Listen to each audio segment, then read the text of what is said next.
So we're looking at the section now called First Things First, the actual opportunity itself. So that previous thing that we talked about there was very, very early warning. So it was the very beginning, kind of like that first little visible thing that something might be happening.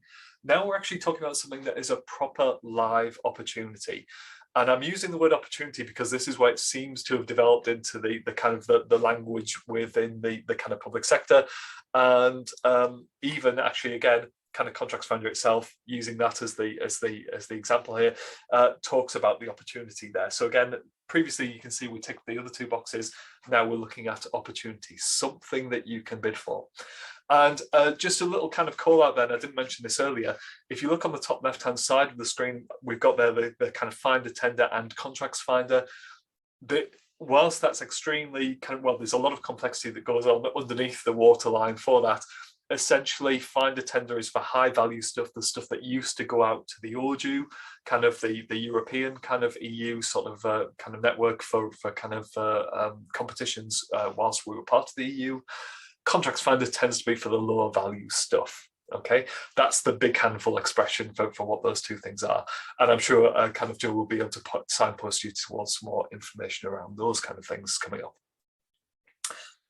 So when we look at the opportunity itself, we're talking about a specific notice calling for a competition of some kind.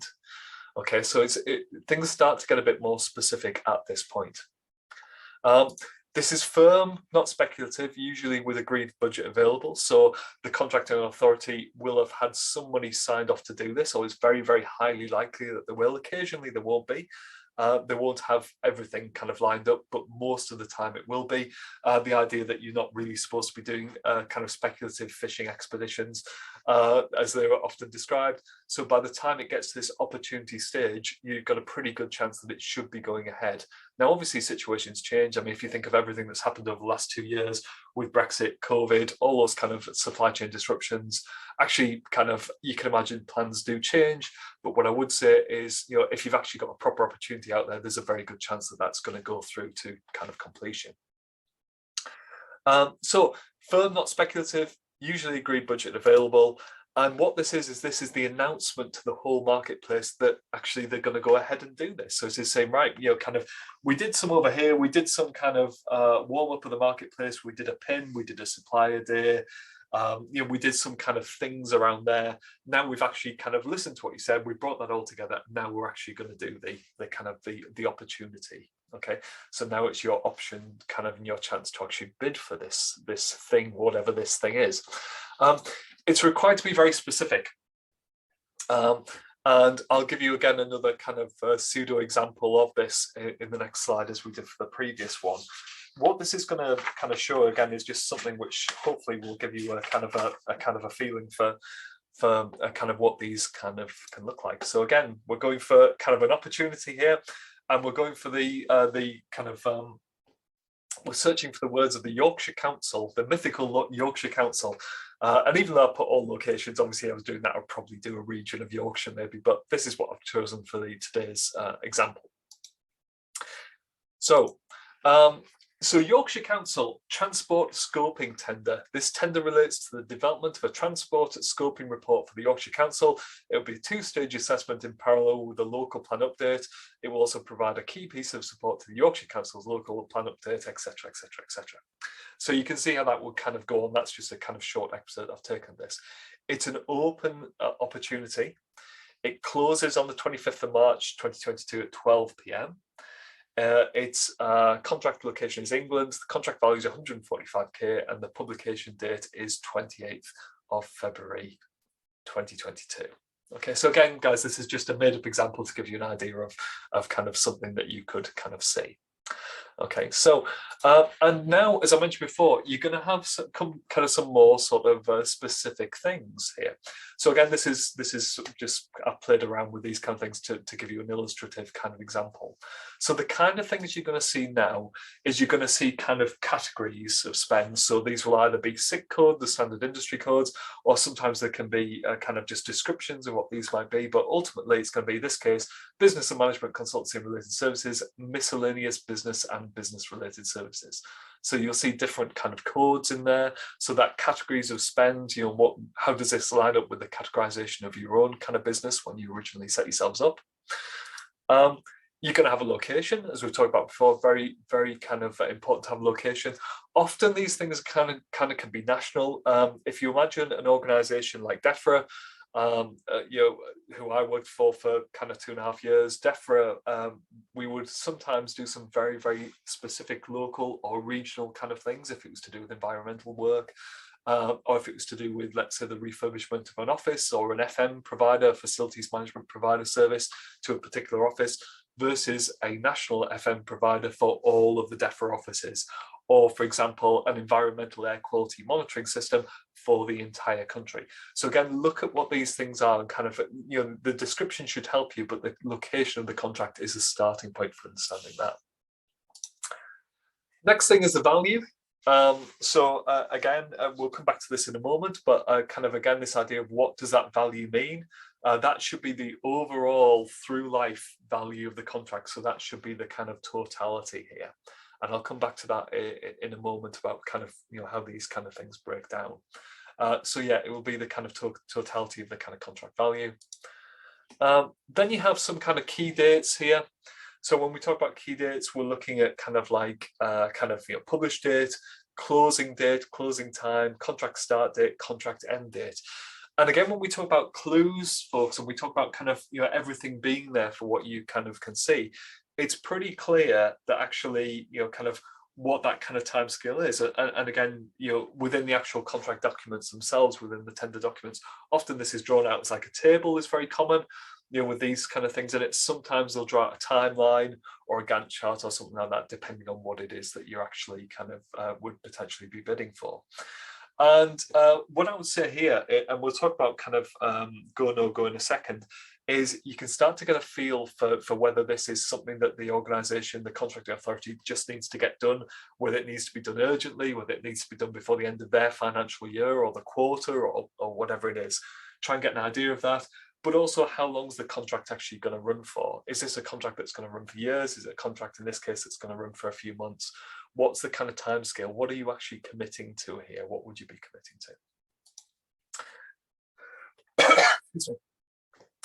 to? In terms of kind of contract type, you're going to see this thing about kind of goods, services, or works. Sometimes you will see a combination of more than two of those types. So a goods and services contract, the supply of goods and then a managed service wrap around that. More often it will be goods or just services or just works. And if you remember, works is construction, building, that kind of thing. And the final thing, which is very, very appropriate for obviously today's session, is you will see this thing on here that says contract suitable for SMEs, contract is suitable for VCSEs. And this is really important for obviously the people on the call today. If your organisation falls into one of those categories, really important to look at this. And what I would suggest here is the immediate thing with the example that I've put on the screen here is actually, why isn't this suitable for SMEs? And kind of is the first kind of question that kind of springs to mind here. I don't really understand. So there is something there where both myself and Jill kind of try and influence this area when we speak to contracting authorities, to say that actually, can we actually kind of sort of say, kind of really, does it have to be like that? Is this just the default option, or actually should you open it up to these kind of things? And Jill's put the expansions in there. Thank you, Jill, in the chat window. So again, we both kind of sort of try and push this particular button to say, well, actually, if by doing this and by saying no to these two areas, it's kind of decreasing the amount of competition, kind of damaging the SME agenda, etc., for kind of public spend. So one of those things is that actually you've got this kind of stuff there. You can push back and challenge that if there is a question, if there's the opportunity to speak to the buyer or email the buyer. That's the kind of thing where you can push that back through and say, well, I know you've said it's not suitable for SMEs. Kind of, please, can you tell me why? And again, you may not get anywhere with that, but it's definitely worth asking the question. You can guarantee if you don't ask the question, you won't be kind of getting anywhere with it. So where this takes us to is your next kind of go, no go, yes, no kind of decision here. So if I slow this down for a second here, and when I put myself in these shoes, so again, I kind of Perigene is a kind of small kind of consultancy training firm. We deliver training services into public sector and private sector, and consultancy services for both sectors as well. And a little tiny bit of third sector as well. But what we do is when we get to this point, so, the pin stuff, yes, we'll always express interest if we think, oh, that could be interesting. Yep, that's a dead easy one because there's no commitment. At this stage, my thought process that I will go through when I look at this is I will think, okay, is this the industry I work in? Is it consultancy? Yes, it is. That's okay. It's in England, which is fine. That's good. The value looks kind of worthy of kind of some attention. So actually 145k, whilst it's not the biggest contract in the world, it's still pretty hefty. And actually that could be something where there's a lot of stuff going on there. I know it's Yorkshire because of the title of the organisation who's procuring it. Now, when I look at the kind of published date, the closing date, closing time, contract start date, for me, this is saying, okay, they obviously want to get this awarded before the end of the financial year. That's clearly the idea, or thereabouts, right on that kind of cusp, and they want it to kind of kick off in the beginning of the next financial year, starting in April, and it's going to run across kind of to sort of summertime. So my view here is they're probably going to be, maybe, again, I'm making this up as we go along, my thought process will be, okay, well, if that's the case, they probably want to take that to maybe some kind of council meeting towards the, kind of when kind of after the summer break, so around that kind of September kind of time, and that kind of conclusion piece there. We're actually doing developing a transport kind of report. So that report's going to go through a governance kind of process. So actually, they might be looking at kind of implementing this, maybe, I don't know, from the beginning of 2023. So it might be, end of the financial year to kind of get it started.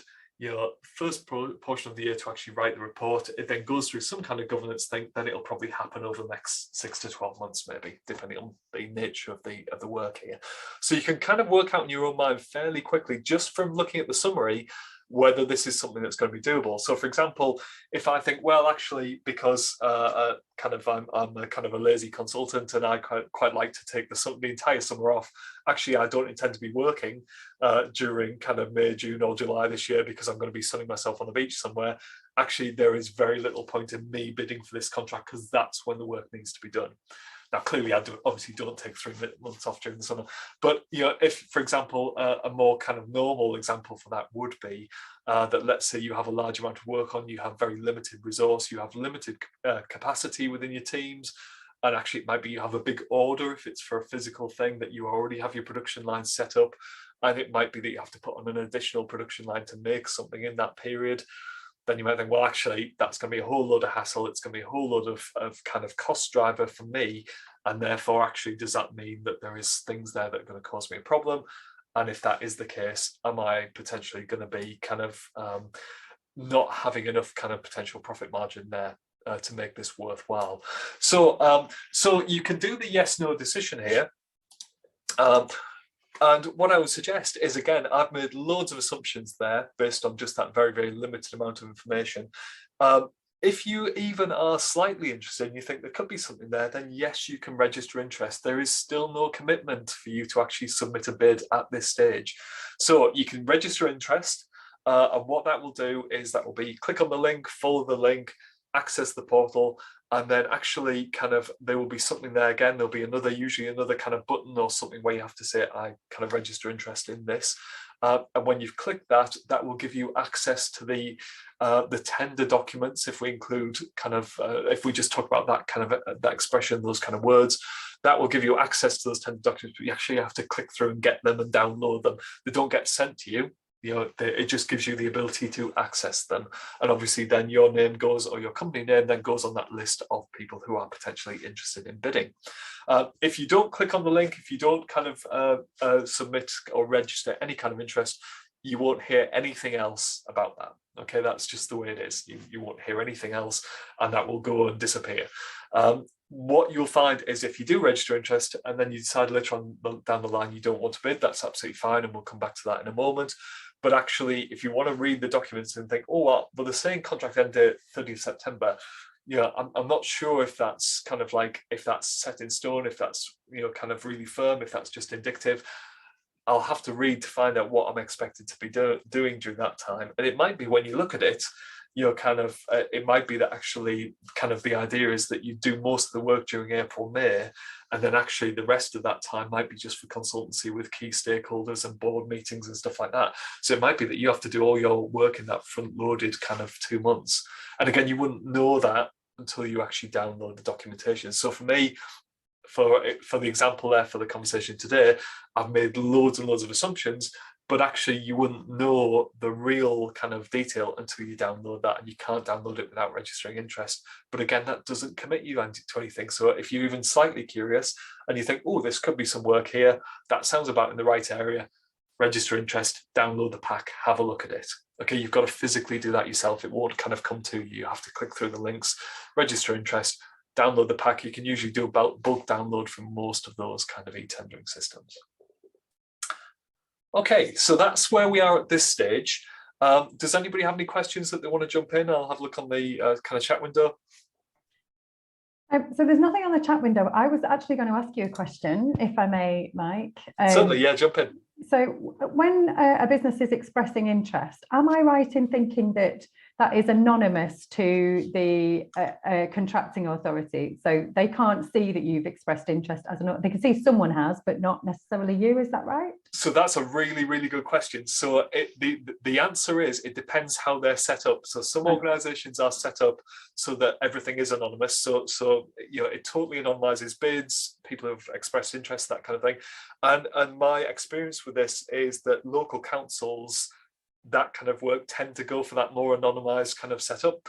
And again, it's not an absolute hard and fast rule, but my experience with central government is that they often do it the other way around, so that they can see, but they can't touch them. So they can't kind of do anything with that, but they can see who those people are, as it were, so they're going to feel for it. But it depends entirely how the systems are set up. Okay. So that there is no kind of what I would say, folks, is the kind of follow on from that. So Jill's absolutely right. It's kind of one of those areas where different people will work in different ways, but it's all within the rules of the regulations of what they can and can't do. So, for example, you know, even if, let's say, you submit a bid early, they can't touch that, they can't see that, even if they can see you, you know, because actually that would be unfair and not transparent. So, thanks, Jill. No, great question. Yeah, we just had something in the chat, I think. Yeah, I can see a few things coming in here. So let's have a look. So Sam, on occasions, awards have been made from expressions of interest. Do you have a view if that's good or best practice, can be challenged, etc.? So my gut answer to that, and again, Joe, I'll let you kind of come on this as well, be interested in your view, is that the only time I think I've ever seen that is when it's been either very, very low value stuff, so certainly sub-threshold, and the other thing is if there's been something like only one expression of interest and then maybe something like a VEEP notice, so something where it's like kind of there has been so little interest from the marketplace that they have actually abandoned the formal tender and have gone through that way. So that's the only two times I would see something like that, I think. Sam, Jill, have you a similar experience? Or yeah, so in terms of the expressions of interest, all of my experience is that shouldn't be used as an award criteria. Even in a VEEP notice, the voluntary ex-ante transparency notice, which effectively is only really to be used when there isn't a market for competition and an organisation is saying, we're going to do this, we're going to award this, and we're not going to run a competition because of these reasons. Even then, there's more due diligence that will have happened other than just an expression of interest. So my very personal view is, if you have evidence of an award being made straight from an expression of interest, I think it's okay to ask questions around that to understand what the process has been that happened before the expression of interest. And processes absolutely can be challenged. It's important, both above and below threshold, that, you know, fairness and transparency is adhered to in the public sector, for sure. That would be my view. Yeah, I think that's absolutely right, Jill. I thought of another reason why it might happen. Extreme urgency is another one that could happen. So when they've started a process, then something's happened, and the contracting authority has gone with whoever they've had expressed interest by that point, just because it was like a preservation of human life or something like that, you know, something really kind of really, really difficult and incredibly urgent. again, going back to kind of Jill's answer and the kind of question, Sam, yeah, you wouldn't normally see that because that's not best practice at all. No. But it's definitely something which does very occasionally happen. I think, like I said, I think those are the times that I've seen it, either very low value, no interest in the marketplace. But as Jill was describing there, that's the tip of the iceberg. The only bit you're seeing is the expression of interest. What you're not seeing is all the stuff that's gone on behind the scenes. So there might have been quite a lot of work that's gone on out there to make that. Yeah. The public sector is governed by transparency legislation. So there's the Freedom of Information Act. So you are able, under Freedom of Information, usually just classed as FOI, you are able to ask those questions. So you can submit a Freedom of Information request to say, will you tell me what the process was that went before this award? And there's really, unless there's very serious reasons why they wouldn't tell you that, they should have to share that information with you. So the public sector as a market actually is very good because it is so transparent and it is governed by that transparency legislation. So everything is open to question in the public sector. Yeah, absolutely right. Absolutely right. Stuart's question, is there a minimum pound level that will put on the portal? I think these tend to be 5 to 10k is usually the kind of the lowest levels that you're going to see on those kind of things. I do know I was working with a local authority kind of not so long ago who used to do everything over 1k. I think that's highly unusual. I think usually that very low value stuff won't be on there. But again, Joel's saying there about transparency. And the transparency figures tend to be around that kind of 5-10k kind of figure for what people generally going to do. Yeah, I think that, so there is a mandate for central government that 10,000, it's a must. You must advertise on Contracts Finder if you're central government or associated agencies like Crown Commercial Services, who generally are way above that anyway. I think it's classed as best practice or good practice at 25,000 for the wider public sector, but you will see, as Mike says, things that are underneath that. 1,000 is low. It's very low, isn't it? That surprised me when when they told me that. I said, what's the driver? And again, in some cases, the driver is because they want to engage with lots of small companies in their area. Again, which is why you might see that behaviour in local government. You certainly wouldn't see that, as Joe was saying, from central government. It's far too low to be on that kind of on that figure. On their kind of sort of radar at that figure. The other reason as well is sometimes people mix up local policy decisions with national legislation. So the policy might be to compete everything over £1,000. The legislation says, as just Jill's just describing there, that kind of sort of 10k threshold thing that's got to be over that, and people sometimes think that the policy is the legislation and vice versa, so people get confused in their own organisations. I like the positive side that actually the more that's put out there, the more it's advertised is great, and I think certainly something I've seen over the last probably, and it's probably not kind of wrong to say the last kind of 15-20 years, is that you would have lots and lots of little portals, lots of little, the old kind of bulletin board type things for for buying stuff, then got kind of a more and more amalgamated. I think, Jill, is that fair to say, over the years into these bigger buying e-tendering portals? So more stuff is coming together in not one place, but a smaller number of places. Yeah. Just a couple of things before we move on. I know we've got a lot to cover in the time. So we've had a question from Emma, who said, she had thought that a commissioner couldn't share details of who was interested, but noticed recently that more than one commissioner was including the details of other potential bidders in clarification questions. So usually there's only two ways of responding, either private or public, it's classed as in the portal. Mike, if I get this wrong, do jump in. And all that means is when it's public, it's gone to all the bidders, but they don't know who they are necessarily, depending how their system's set up. So you shouldn't be able to see other potential bidders' information in those clarification questions. And if you can, that is a problem. Yeah, I agree with Jill completely there. And I think with the likes of GDPR and things like that, most organisations are very good at scrubbing any potential copy and paste errors of people's names or company names or details or anything like that. So I think that'd be very, very unusual. I do recall a situation some years ago where we were trying to include improve collaboration across a number of bidders for kind of consortiums and things like that.